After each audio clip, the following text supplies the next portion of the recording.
Hi friends, welcome to JM blogs. இன்றைக்கி கேழ்வரகு கூழ் பார்ப்போம். அதுக்கு முந்தின நாள் நைட்டு கூழை காய்ச்சி வச்சுக்கணும். மறுநாள் காலை கூழை நாம் உணவாக எடுத்துக்கலாம். அடிக்கிற வெயிலுக்கு கூழ் நம்ம உடம்புக்கு ரொம்ப ரொம்ப நல்லது. ஒரு பாத்திரத்தில் தண்ணி தேவையான அளவு சூடுபடுத்தி அதில் அரிசி போட்டு வேக வச்சுக்கணும். அப்புறம் கரைச்சி வச்சுருக்க கேழ்வரகு மாவு ஊற்றி தேவையான அளவு உப்பு போட்டு கை விடாமல் வேகிற வரைக்கும் கிண்டிக்கணும். வெந்ததும் அடுப்பை ஆஃப் பண்ணி மூடி வச்சிடணும். நல்லா வேகிற அளவுக்கு கை விடாமல் கிண்டணும்.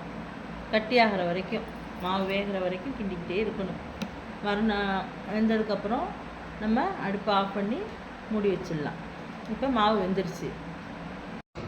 இது உடம்புக்கு ரொம்ப ரொம்ப நல்லது. அடுப்பை ஆஃப் பண்ணி மூடி வச்சுருங்க. காலையில் எழுந்திரிச்சு மோர் ஊற்றி சின்ன வெங்காயத்தை பொடிசாக நறுக்கி போட்டு கரைச்சி வச்சுங்க. அதுக்கு தொட்டுக்க கூழ் வடகம், கொத்தரை வத்தல், மிளகா வத்தல், வெண்டைக்காய் வத்தல், துவையை வேணால் அரைச்சி துவையை தொட்டுக்கலாம். பாருங்கள், நல்லா குழு குழுன்னு ரெடி ஆகிடுச்சு.